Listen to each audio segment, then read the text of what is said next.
Hi friends, welcome back to ఆలూస్ kitchen. ఈ రోజు మీ ముందుకు రావడానికి ముఖ్యమైన కారణం ఈ చేపల కర్రీ చేస్తున్నాను అనమాట. మామూలుగా అయితే ఇంతకు ముందు నా ఛానల్లో మామూలు పాత్రలో చేశాను, కానీ ఇప్పుడు మట్టి పాత్రలో చేస్తున్నాను. ఫిష్ కర్రీ నార్మల్ స్టీల్ పాత్రలో కానీ నాన్ స్టిక్ పాత్రలో కానీ చేస్తే టేస్ట్ కొద్దిగా తగ్గుతుంది.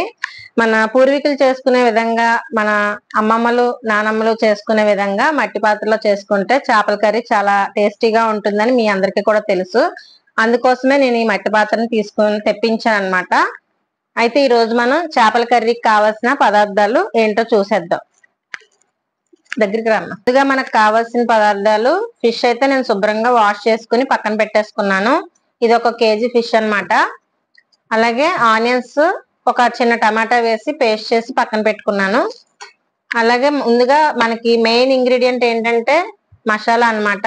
ఇందులో నేను వెల్లుల్లి, ధనియాలు, జీలకర్ర, కొద్దిగా జీడిపప్పు అయితే యూజ్ చేశాను గ్రేవీ కోసం.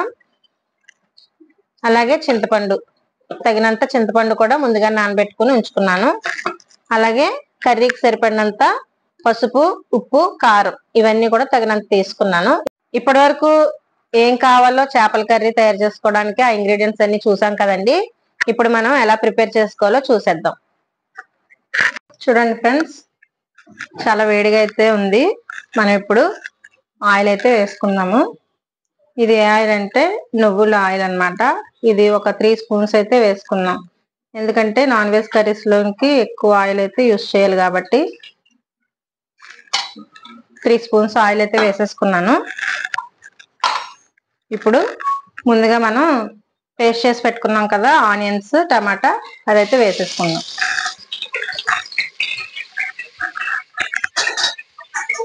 అలాగే మనకి చిల్లీస్ కూడా వేసుకుందాం.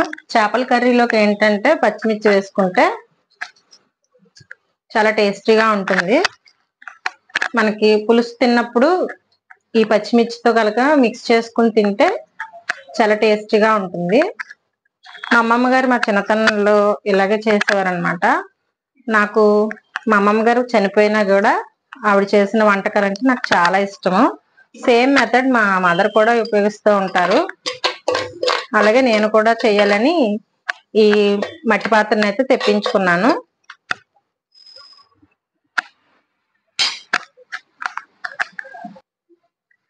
చూసారు కదా ఫ్రెండ్స్, మనకైతే ఇక్కడ ఈ ఆనియన్ పేస్ట్ అంతా కూడా కొద్దిగా దగ్గర పడింది. ఇప్పుడు మనం ఏం చేద్దాం అంటే ముందుగా తీసుకున్న తగినంత ఉప్పు, కారం, పసుపు ఇవన్నీ ఉన్నాయి కదా, ఇవన్నీ కూడా యాడ్ చేసేస్తున్నాను.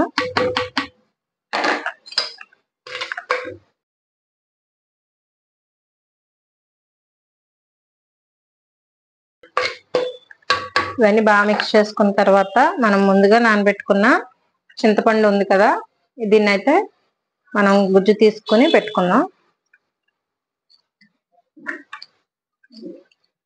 ఈలోపు ఉప్పు, కారం, పసుపు ఇవన్నీ కూడా ఆనియన్ పేస్ట్ కి బాగా పట్టుకుని గ్రేవీ అనేది చాలా టేస్టీగా ఉంటుంది.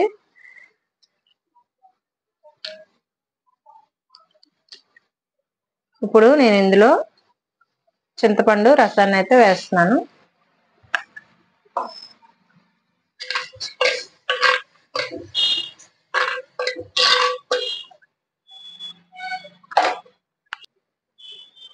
కొద్దిగా వాటర్ కూడా, మనకి పులుసు అనేది చేపల కర్రీ అనేది ఎంతవరకు వాటర్ కావాలో అంతవరకు మనం చూసుకుని యాడ్ చేసుకోవాలి. ఒకసారి బాగా మిక్స్ చేసుకోవాలి. మిక్స్ చేసుకున్న తర్వాత మనం మూత పెట్టుకొని ఇలా మూత అయితే క్లోజ్ చేస్తాను. ఇప్పుడు మనం ఈ చేపల కర్రీ ఎంతవరకు వచ్చిందో చూద్దాము. మరుగుతూ ఉంది కదా, ఇప్పుడైతే మనం ఫిషెస్ అన్ని కూడా నీట్ గా కట్ చేసుకుని వాష్ చేసి శుభ్రం చేసి పెట్టుకున్నాం కదా, చేప ముక్కలన్నీ కూడా వేసేస్తున్నాను.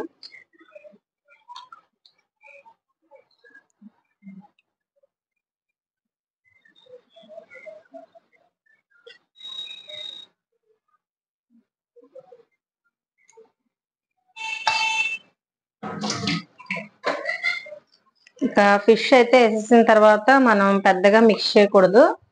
ఎందుకంటే ఇవి తొందరగా కుక్ అయిపోతాయి కాబట్టి ఎక్కువ గరిటె పెట్టి తిప్పితే అవి విడిపోయే ఛాన్స్ ఉంటుంది. కాబట్టి ఒకసారి వేసేసిన తర్వాత జస్ట్ ఇలా మెదిపితే సరిపోతుంది అనమాట. మొత్తం ఉప్పు కారం ఇవన్నీ కూడా వేసాం కదా, ఇవన్నీ కూడా చక్కగా ఫిషెస్ కి పట్టుకుని టేస్టీగా ఉండడం కోసం ఈ విధంగా బాగా మిక్స్ చేసి తర్వాత ఇలాగా మూతతో క్లోజ్ చేసుకోవాలి. ఇప్పుడు మనం ఫిష్ కర్రీ ఎంతవరకు వచ్చిందో చూద్దామండి. ఆహా, మంచి స్మెల్ వస్తుంది, చక్కగా కుక్ అవుతుంది ఫిష్, మీకు కనబడుతుంది కదా. అలాగే మనం ముందుగా పేస్ట్ చేసి పెట్టుకున్నాం కదా, ఆ మసాలా అయితే ఇందులో వేసేస్తున్నాను. ఇప్పుడు గ్రేవీ అనేది చాలా థిక్గా ఉంటుంది, అలాగే మంచి టేస్ట్ కూడా వస్తుంది అనమాట ఫిష్ పులుసుకి. ఎక్కువ మా గోదావరి సైడ్ అయితే ఇలాగే తయారు చేస్తూ ఉంటాము మ్యాక్సిమం. ఇందులో మనం ఫైనల్ గా కొద్దిగా ఒక 5 minutes ఈ మసాలా అంతా కూడా ఫిష్ కి అంతా పట్టుకున్న తర్వాత మనం కొత్తిమీర వేసేసుకొని ఆపేసుకోవడమే. ఇప్పుడు మనకి ఫిష్ కర్రీ అయితే రెడీ అయిపోయిందండి. ఇక ఫైనల్ గా నేనైతే కొద్దిగా కొత్తిమీర అలాగే కరివేపాకు వేసేసుకుంటున్నాను. ఒక 5 minutes కొద్దిగా చల్లారిన తర్వాత మనకి ఈ ఫిష్ పులుసు అయితే చక్కగా రెడీ అయిపోతుంది. గోదావరి స్టైల్లో నేను చేసిన ఈ ఫిష్ కర్రీ మీ అందరికీ నచ్చింది అనుకుంటున్నాను. ఇప్పుడైతే మరి ఎవరైనా ఫస్ట్ టైం ఛానల్ చూసినట్లయితే తప్పకుండా సబ్స్క్రైబ్ చేసుకోవడం మాత్రం మర్చిపోకండి. ఇప్పుడైతే నేను స్టవ్ ఆఫ్ చేసేస్తున్నాను.